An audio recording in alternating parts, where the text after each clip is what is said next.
Stevenson had already signed up. Stevenson didn't want to fight him straight away anyway. That's why he wants to get a bit more experience. That's why he's taking the fight. Be realistic. We're going to back up and look and see what's going on. Boxing truth here.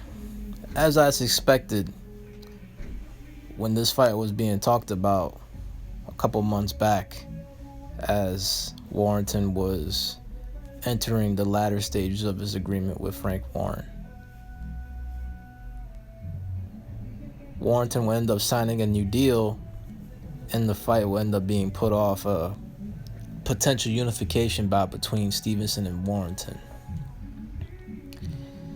But I said it in the past that I felt Top Rank was protecting Stevenson from the unification. And Frank Warren also has the same opinion. But hey, he's behind the scenes. He's the one negotiating the deals. Well, was for this potential fight until Warrington will end up changing promoters. But when you look at it, you would think Top Rank was just doing their job and not fast-tracking Stevenson a little too much, not putting him in a comfortable situation by traveling over to Leeds and fighting a popular fighter in that type of environment in just his 14th professional fight, considering he's only 22 years of age, a baby, and what will be his first title defense. Now, if you're a manager, a guy that knows boxing, I mean, does that make any sense to you? Would you put a young fighter who hasn't made one defense of his title against a prime champion in his hometown in that type of environment? It doesn't matter how good you think the kid is, or even if you think the kid is the goods. You're going to want him to get the most experience possible. Now, Warrington signing a unification fight, well, agreeing to terms at least, at a later date against Zhu Khan. And Shakur Stevenson was scheduled to fight Lomachenko leftovers. This makes Stevenson look like a chump. Makes him look like a ducker. Makes him look like a paper champ. As Warrington was ready to go. He was ready to unify. He's in the prime of his career. And right now, he's taking the more legitimate fight, while Stevenson recently had the fight canceled with Lomachenko leftovers and Miguel Mariaga. But you had this sense that Top Rank protected Stevenson from unification, and it's all good.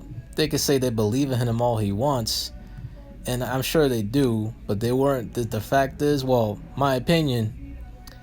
They weren't comfortable with sending Stevenson over to unify in just his 14th professional fight, and it's just his first title defense. The smart thing to do is to get more experience, get a defense under his belt, get in there with a rated contender to see how he performs, and if he passes the test with flying colors, which most likely he would against a Miguel Mariaga type of opponent, then maybe you send him over there. But the game plan is to get Stevenson as much experience as possible. Just putting him in there against an in-prime champion who's strong for the division, who's big for the division, and is fighting with a lot of momentum, with a lot of confidence. It may not be the smartest thing in the world to just send over this kid in just his first title defense in that type of hostile environment. Even though Stevenson would even be most likely be the betting favorite, it's still a dangerous fight because Warrington is riding high and he's a much more experienced fighter. And even though Stevenson is talented, brings a tricky style, you would think it's just the wrong thing to do by fast-tracking this kid too much. We still don't know much about Stevenson. He still has a lot to prove. Yes, he's talented. Yes, he has boxing skills. Yes, he understands distance. He is a tricky style for any featherweight in the world to deal with. But this is the pro game. This is a marathon, not a sprint like the amateurs. This ain't no 3-round fights. This ain't no 12-ounce gloves with headgear. There's no crying in this game. we still have to question the toughness of Stevenson after that breakdown in that Olympic loss, which was a legitimate loss against a guy who really didn't deserve the medal.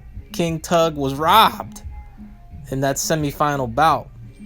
And King Tug most likely would have beaten Stevenson in the finals too, because he ended up losing to the guy that got a gift decision over King Tug in that Olympic tournament.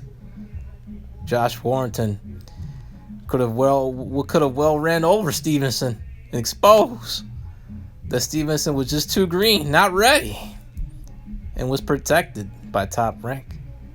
This is Boxing Truth. I'm out.